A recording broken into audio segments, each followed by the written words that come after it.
Naima raced through her morning chores, trying hard to be careful. She washed the laundry in the river, making sure she didn't break any buttons this time. The other girls lazily sloshed clothes around, giggling and gossiping, but today Naima didn't stop to chat.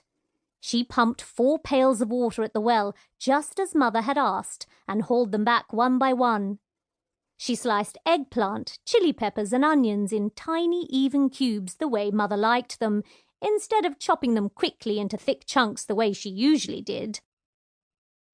"I've already wiped 4 banana leaf plates," Naima announced. "Without tearing them?" Mother asked, her eyebrows rising like crow's wings. "Not a rip in sight."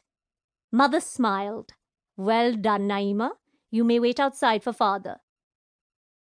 Naima went quickly to the flat, wide stone just outside the doorway of their hut. Most of the homes in the village looked the same, with smooth clay walls, thatched roofs, dirt paths and large stone thresholds. They only looked different on holidays, when girls decorated their families' paths and thresholds with painted patterns called alpanas, just as their ancestors had done for generations. In Naima's village, on International Mother Language Day, when the whole country celebrated the beauty of their Bangla language, the leaders gave a prize to the girl who painted the best alpanas. Humming under her breath, Naima carefully mixed up a batch of rice powder paint. She'd invented a new pattern of curves, lines and squares in her mind while doing her chores. Before she started painting, she had to wipe off her last practice design. "Stop and think before you act," Mother often reminded her. But she never needed to warn Naima to be thoughtful when it came to painting alpanas. Naima's sister Rashida came home from school. She started combing out her ragdoll's hair and watched Naima erase the stone. "You're going to win again this year, sister," she said. "I hope so," Naima said. "We need another box of paints." "And a new pad of paper," Rashida added. Naima had made the prize last for months. She'd mixed colours from the paint box to create new ones. She and Rashida had discussed how to use each precious piece of fresh paper. Should Naima paint a crocodile slinking through lily pads, or a monkey clutching a coconut as it swung from branch to branch? They picked the best paintings to brighten the dark clay walls inside their one-room hut. The ring of a rickshaw bell made Naima look up. Saleem, their next-door neighbour, was pulling a passenger in his father's rickshaw. Naima watched his skinny legs turn the pedals as he puffed up the hill. The cycle was attached to a brightly painted tin cart with a leather bench and a decorated canopy that shaded customers from the sun. "Why don't you and Saleem play together anymore, sister?" Rashida asked. Naima dabbed her brush into the paint. She started a border of small circles that would go all the way around the big stone rectangle. "When you get older, Mother and the aunts will tell you not to talk to boys too. They'll say it's not proper."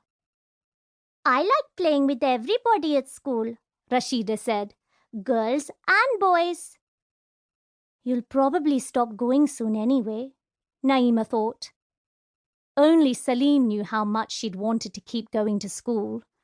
But Naima knew her parents couldn't afford to pay fees for 2 girls.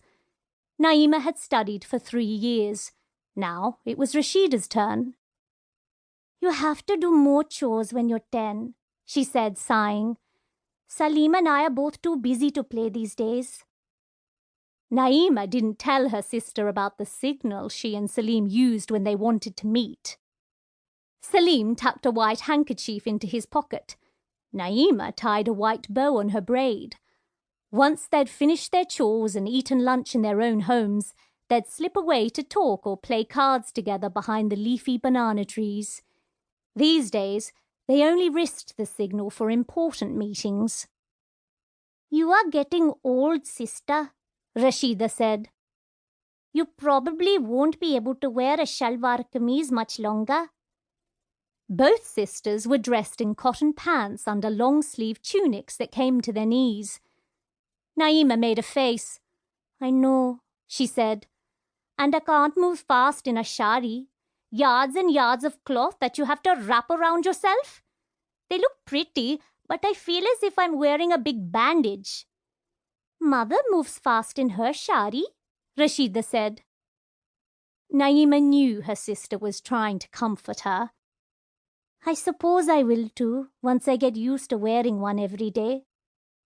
I think it's hard to grow up, Rashida said, holding her ragdoll close. Naima didn't answer, but sometimes she felt the same way.